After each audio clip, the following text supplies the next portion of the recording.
ಬಹುಶಃ ಸೀನಿಯರ್ಸ್ಗಿರ್ಬೋದು, ನಮ್ಮ ಫ್ರೆಂಡ್ಸ್ಗಿರ್ಬೋದು, ಎಲ್ರಿಗೂ ರಾಖಿ ಕಟ್ಟಿ ಅನ್ನೋವಂಥದ್ದು. ಅದಾದ್ಮೇಲೆ ಇತ್ತೀಚಿನ ದಿನಮಾನಗಳಲ್ಲಿ ಹೆಣ್ಮಕ್ಳು ಸ್ಪೆಷಲಿ ಯಂಗ್ ಗರ್ಲ್ಸ್ ತಮ್ಮ ರಕ್ಷಣೆಗೋಸ್ಕರ ಸಿಕ್ಕೋರ್ಗೆ ಅಂದ್ರೆ ಅವ್ರನ್ನ ಛೇಡ್ಸೋರ್ಗು ಕಾಡ್ಸೋರ್ಗು ರಾಖಿ ಕಟ್ಟಿ ಪ್ರೊಟೆಕ್ಷನ್ ತರ ನೋಡ್ತಿದ್ದಾರೆ, ಅಥವಾ ಅದೇ ಒಂದ್ ಕಾರಣಕ್ಕೆ ರಾಖಿಯನ್ನ ಕಟ್ತಾರೆ ಅನ್ನೋದಾದ್ರೆ ಅದ್ರ ಹಿಂದಿನ ಭಾವನೆ, ಅದನ್ನ ನಾವು ಹೇಗೆ ಅಲ್ಲಿ ತಗೋಬೇಕಾಗತ್ತೆ, ಹೇಗೆ ಸ್ವೀಕರಿಸ್ಬೇಕು ಇದನ್ನ?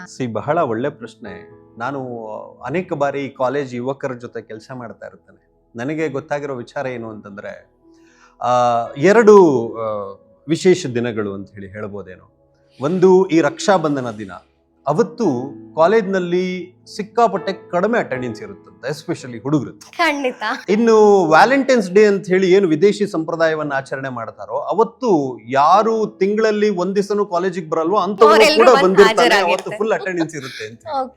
ಸೊ ಇದು ಏನಾಗ್ಬಿಟ್ಟಿದೆ ಅಂತಂದ್ರೆ, ಇವತ್ತಿನ ವ್ಯವಸ್ಥೆ ಹಾಗಾಗ್ಬಿಟ್ಟಿದೆ. ಮುಖ್ಯವಾಗಿ ಯುವಕರಲ್ಲಿ ಹೇಳ್ತೀವಲ್ಲ ನಾವು, ಅದನ್ನ ಯೌವನ ಅಂತ ಹೇಳಿ ಕರೀತೇವೆ. ಈ ಯೌವನ ಹೆಂಗಿದೆ ಅಂತಂದ್ರೆ, ನಾವು ದೇಶವನ್ನ ಪ್ರೀತಿಸೋದಕ್ಕೆ ಬಳಸ್ಕೊಂಡ್ರು ತಾಳ್ಕೊಳ್ಳುತ್ತೆ, ದೇಹವನ್ನ ಪ್ರೀತಿಸೋದಕ್ಕೆ ಬಳಸ್ಕೊಂಡ್ರು ತಾಳ್ಕೊಳ್ಳುತ್ತೆ. ನಿಜ. ನಮಗೆ ದೇಹವನ್ನ ಪ್ರೀತಿಸೋದಕ್ಕೆ ಮುಂದೆ ಸಿಕ್ಕಾಪಟ್ಟೆ ಸಮಯ ಇರುತ್ತೆ ರೀ.